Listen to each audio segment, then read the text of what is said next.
అందరికీ నమస్కారం. మన పార్టీ అధ్యక్షులు శ్రీ పవన్ కళ్యాణ్ గారికి, జనసేన శాసనసభ్యులుగా మీరందరూ కూడా ప్రజల పక్షాన్ని నిలబడి పార్టీ ప్రతినిధిగా ఎన్నికైనందుకు మిమ్మల్ని కూడా మొట్టమొదటి శాసనసభ పక్ష సమావేశానికి మనందరం కూడా ఇంత గర్వంగా మంగళగిరిలో మన పార్టీ కార్యాలయంలో ప్రెసిడెంట్ గారి ఆధ్వర్యంలో ఈ విధంగా చేసుకోవడం నిజంగానే పూర్వజనంలో మనం చేసుకున్న ఒక గొప్ప అదృష్టంగా మనం భావించి ప్రజలకి మరింత అంకిత భావంతో, నిండు మనసుతోటి, బాధ్యతతోటి మనందరం కూడా చేయాల్సిన అనేక కార్యక్రమాల గురించి, వీటన్నిటికన్నా పార్టీతోటి చేసే ప్రయాణంలో చిత్తశుద్ధి, నిబద్ధత మన పార్టీ అధ్యక్షులు గారికి అన్ని విధాలుగా ఎల్లప్పుడూ అండగా నిలబడే విధంగా మనందరం కూడా ఆంధ్ర ప్రజలు చూసి గర్వపడే విధంగా మనం కష్టపడి పనిచేయాలని మనస్ఫూర్తిగా నేను కోరుకుంటూ, ఈరోజు శాసనసభ పక్ష నేతగా మనందరం కూడా ఎంతో గర్వంగా మన పార్టీ అధ్యక్షులు శ్రీ పవన్ కళ్యాణ్ గారిని నాయకుడిగా ఎన్నుకోవడం కోసం ఈ సమావేశం ఏర్పాటు చేయడం జరిగింది. సో ఆ తీర్మానం ముందుగా నేను చదువుతాను. దాని తర్వాత మనందరం కూడా ప్రెసిడెంట్ గారిని అభినందించి అప్పుడు కొనసాగిద్దాం. తీర్మానం: ఆంధ్రప్రదేశ్ సభకు జనసేన తరఫున ఎన్నికైన మేము జూన్ 11, 2024 సమావేశమై శ్రీ కొనిదెల పవన్ కళ్యాణ్ గారిని గర్వంగా జనసేన పార్టీ శాసనసభ పక్ష నాయకునిగా ఏకగ్రీవంగా ఎన్నుకుంటున్నాం. మీరందరూ కూడా I think you should give a rousing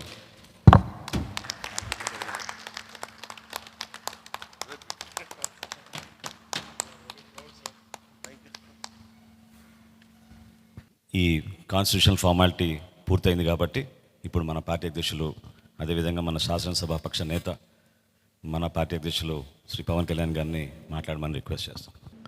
ఇప్పుడు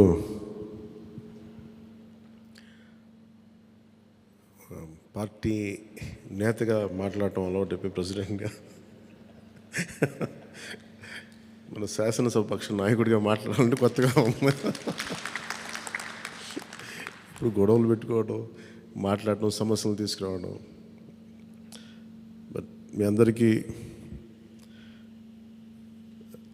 అపూర్వమైన మెజారిటీలతోటి ఘన విజయం సాధించిన మీ అందరికీ, ప్రతి ఒక్కరికి పేరు పేరున నా హృదయపూర్వక అభినందనలు, ధన్యవాదాలు. ఈ సందర్భంలో I want to share few things. చాలా ఒంటరి ప్రయాణం చేశాం. జాతీయ స్థాయి నాయకులు కూడా ఢిల్లీలో వాళ్ళు అడుగుతుంది ఏంటంటే, నువ్వు ఎలా పార్టీ నడిపావు?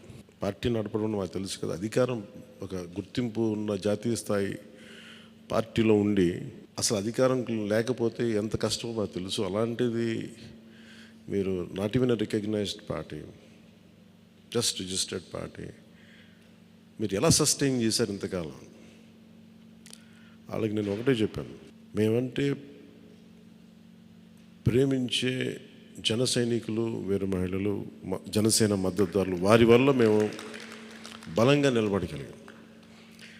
ఒక తీర్మానం నా సైడ్ నుంచి ఏంటంటే, ఈ ఘన విజయానికి కారకులైన, అంటే దశాబ్దంగా అన్ని ఒడిదుడుకుల్ని ఎదుర్కొంటూ దెబ్బతింటూ క్షేత్రస్థాయిలో అన్ని రకాలుగా ఇబ్బందులు పడుతూ మనకి మద్దతు ఇచ్చిన జన సైనికులకి, వీర మహిళలకి, జనసేన నాయకులందరికీ కూడా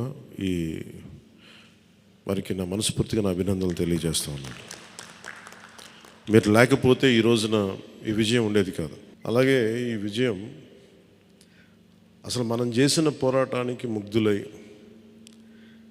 2019లో తప్పు చేసాం, ఈసారి ఎట్టి పరిస్థితుల్లో మేము తప్పు చేయమని ప్రతి ఒక్కరూ ఒక 100 మందిలో కలిస్తే 100 మంది చెప్పేవాళ్ళు, ఒకళ్ళు కలిస్తే ఒకళ్ళు చెప్పేవాళ్ళు, ఏ మూలకెళ్ళి చెప్పేవాళ్ళు. ఈ రోజున మనందరికీ కూడా ఇంత భారీ మెజారిటీలు వచ్చినాయి అంటే మనల్ని నమ్మిన ప్రజలందరికీ హృదయపూర్వకంగా మన ఈ మీటింగ్ తరపు నుంచి నేను వారికి నా కృతజ్ఞతలు, అభినందనలు తెలియజేస్తున్నాను. మనకి వీ హ్యావ్ గ్రేట్ రెస్పాన్సిబిలిటీ. అంటే నేను మొన్నదాకా మాట్లాడుతున్నప్పుడు అదొక పొలిటికల్ రెటారిక్ అనిపించుకోవచ్చు, but I believed in that and I believe in it. అంటే we have to bring back accountability and politics. జవాబుదారీతనం తిరిగి రాజకీయాల్లోకి తీసుకురావాలని. గొడవ పెట్టుకునేటప్పుడు, అంటే మనోహర్ గారు మేము చాలాసార్లు మాట్లాడుకున్నప్పుడు cooperation and confrontation is a part of democracy. సహకారం, సంఘర్షణ, ఎప్పుడు సహకరించాలి, ఎప్పుడు సంఘర్షించాలి అనేది అది ఆ సమస్యలను బట్టి వాటిని బట్టి. అంతేగాని ప్రతిసారి పోయినసారి ప్రభుత్వానికి కూడా చెప్పాను, మేము చాలా కన్స్ట్రక్టివ్గా ఉంటామని వాళ్ళకి అర్థం చేసుకోలేదు నా మాట, నా డెమోక్రటిక్ స్పిరిట్ని వాళ్ళు అర్థం చేసుకోలేదు ఆ రోజున. అలాగే ఇది కక్ష సాధింపులకి సమయం కాదు. ఇది ఇంత ఘన విజయం ప్రజల నిర్మాణానికి లేదంటే వారికి అభివృద్ధికి, వారి అభ్యున్నతికి తప్ప ఇది ఒక వెండెట్ట గేమ్ కానీ లేదంటే పగా ప్రతీకారాలు తీర్చుకోవడానికి గతంలో ఇలా చేశారు కాబట్టి మనం ఇలా చేయాలి, అలాంటి ఆలోచన ధోరణిని దయచేసి మనందరం దాన్ని ఎంకరేజ్ చేయకండి దయచేసి దాన్ని. అలాగే చాలా చాలా క్షేత్రస్థాయిలో ప్రతి ఒక్కరూ అందుబాటులో ఉన్నాం నాతో సహా. ఈరోజున జాతీయ స్థాయిలో మరి మనం సాధించిన విజయాలు కూడా చెప్పుకోవాలి. చాలామంది పొలిటికల్ పార్టీ ప్రారంభించారు, మూసేశారు భారతదేశం మొత్తం మీద. ఈవెన్ ఫ్రమ్ పంజాబ్ నుంచి ఎవరో వచ్చి మాట్లాడుతున్నారు, వాళ్ళ అకాలీదళ ఫ్యాక్షన్ ఒకటి. మా నాన్నగారు స్టార్ట్ చేశారు, మేము స్టార్ట్ చేసి ఇనిషియేట్ చేసి ఆఫ్ చేసేసుకోవాల్సి వచ్చిందని. మన ఎన్నికలకి మనం సాధించింది from a registered political party నుంచి రికగ్నైజ్డ్ పొలిటికల్ పార్టీ. అండ్ రెండు, నెవర్ బిఫోర్ ఇన్ భారత్ పోటీ చేసిన అన్ని స్థానాల్లో భారీ మెజారిటీలతోటి గెలుపొందటం, 100% స్ట్రైకింగ్ రేట్, 100%. అంటే మన మీద ఎంత విశ్వసనీయత ఉంది, అంటే ఎంత విశ్వాసం ఉంది ప్రజలకి, ఎంత నమ్మారు, ఇది వాళ్ళు చేసి చూపించారు. 2019లో ఎలక్షన్లు అయిపోయిన వెంటనే మేము తప్పు చేసాం, మేము నీకు నిలబడతాం అని చెప్పి అది ఈ రోజున మనకి మద్దతుగా నిలిచిన ప్రజలందరికీ కూడా ఇంకొక మారు చాలా చాలా ప్రత్యేకమైన ధన్యవాదాలు. అలాగే 2 పార్లమెంట్లు కట్టాం. అంటే దాదాపు మీరు చూస్తే 2 పార్లమెంట్లు మనం ఇవి తీసుకుని దాదాపు ఒక 45 స్థానాల్లో మన ప్రభావితం ఉన్నట్టు మనం ఖచ్చితంగా డైరెక్ట్గా. అలాగే మన టీడీపీ, మన ఎన్డీఏ కుటుంబంలో మిగతా పార్టీల విజయానికి కూడా మేము ఎంత బలంగా నిలబడ్డామో మీ అందరికీ తెలుస్తుంది. ఆ ఓట్ ట్రాన్స్ఫర్ ఎంత బాగా జరిగిందో. ఫస్ట్ టైం చాలా అవేకెండ్ ఓటింగ్ జరిగింది, చాలా రెస్పాన్సిబుల్ ఓటింగ్ జరిగింది. వీళ్ళందరూ న్యూ జనరేషన్. అసలు యువత ఎంత నమ్మారంటే అర్ధరాత్రి వాళ్ళకి 12 అయినా కానీ 11 అయినా కానీ ఆ మండుటెండలో నిలబడి మధ్యాహ్నం నుంచి వాళ్ళ క్యూలు వాళ్ళకి వంతు వచ్చే వరకు అలా నిలబడి మరి ఓట్లు వేసారు. అంటే ఇవన్నీ చాలా చాలా బాధ్యతనిచ్చాయి. అలాగే ఈరోజు మనం మాట్లాడుకున్నప్పుడు కూడా రేపు మన పవర్ షేరింగ్ ఏంటి ఇవన్నీ కూడా మీకు తెలియజేస్తాను. ఇది మన ప్రతి ఒక్కరికి నా ఉద్దేశం మనందరం అందుబాటులో ఉండాలి. అది మీరు మనందరం కలిపి ఒక సమిష్టిగా ఒక నిర్ణయం తీసుకుందాం, ఒక కమిటీగా ఏర్పడి ఎన్ని రోజుల్లో మనం నియోజకవర్గంలో అందుబాటులో ఉండాలి. అలాగే ప్రభుత్వానికి సంబంధించి సమస్యలకు సంబంధించి ప్రజలకి ఎంతంత ఏ అవసరాలు ఉంటే మనం ఎలా అనుసంధానం చేసుకోవాలి మిగతా మన ఎన్డీఏ పార్ట్నర్స్ తోటి. అలాగే కేంద్రంలో ఇప్పుడు మనకి చాలా చోట్ల మన నియోజకవర్గాల్లో బ్రిడ్జ్ ఒక్కసారి ఓవర్ బ్రిడ్జెస్ కానీ ఇవన్నీ కేంద్ర పరిధిలో ఉంటాయి. అవన్నీ మీరు చేయాల్సింది అంటే మన నియోజకవర్గపు సమస్యలు ప్రాధాన్యత అంటే యాజ్ పర్ ప్లీజ్ ప్రయారిటైజ్ చేసి మనం కొన్ని కేంద్రం ద్వారా జరిపించాల్సినవి ఉంటే అవి చేద్దాం. అలాగే ఇది మనం దేనికోసమైతే నిలబడ్డామో మాట ఇచ్చామో వాటికి నిలబడతాం. అలాగే పాలకొండకి మనం వెళ్ళినప్పుడు అక్కడ ఏనుగులు వచ్చి పంట పొలాలు ధ్వంసం చేస్తాయి. ప్రతి చిన్న సమస్య. అలాగే irrigation projects, minor irrigation projects వీటికి చాలా తక్కువ నిధులతోటి 20-25 కోట్లతో అయిపోయే పనులు చాలా ఉన్నాయి. అండ్ మేజర్గా మన ఎలక్షన్స్లో మనం చెప్పింది విద్య, వైద్యం, ఉపాధి, సాగునీరు, తాగునీరు అండ్ లా అండ్ ఆర్డర్. ప్రజల మానప్రాణ ఆస్తుల సంరక్షణకి మనం చాలా చాలా జవాబుదారీతనంగా ఉండాలి. అలాగే మనకిచ్చింది ఇది, ఎందుకంటే నెక్స్ట్ జనరేషన్ వచ్చింది, అది మనం అందరం అర్థం చేసుకోవాలి. పాత తరం రాజకీయాల్లాగా కూర్చోబెట్టి మనం పవర్ని ఎక్సర్సైజ్ చేస్తామంటే కుదరదు. ఎందుకంటే ప్రజలు ఎంత మద్దతుగా నిలబడ్డారో వాళ్ళు అంతే బలంతో మనం నిలదీయగలరు. అది మనం దయచేసి మర్చిపోతుంది, నాతో సహా నేను మర్చిపోదాన్ని. అందుకని లెటర్స్ బి వాళ్ళు ఒకసారి కోపంతో ఒక మాట మాట్లాడినా అసహనంతో అది మనం భరించాలి తప్పదు.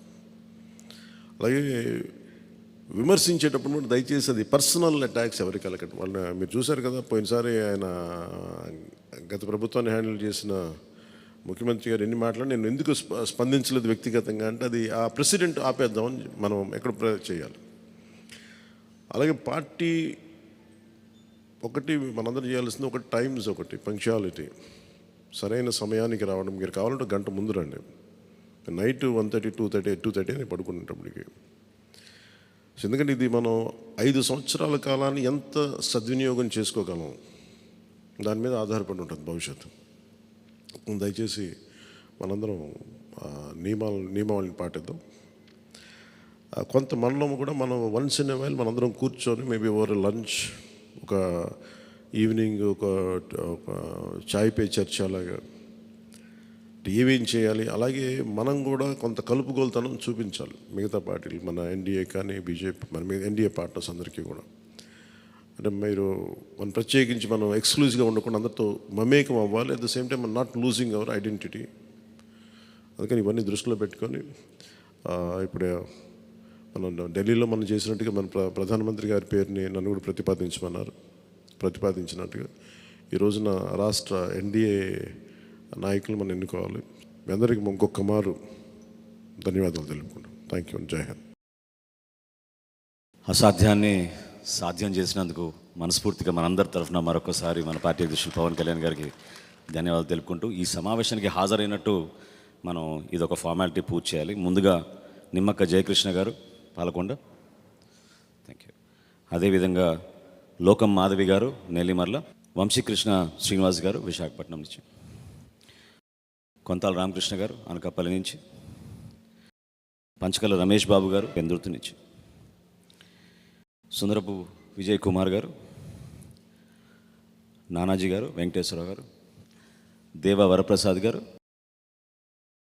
శ్రీ గిడ్డి సత్యనారాయణ గారు,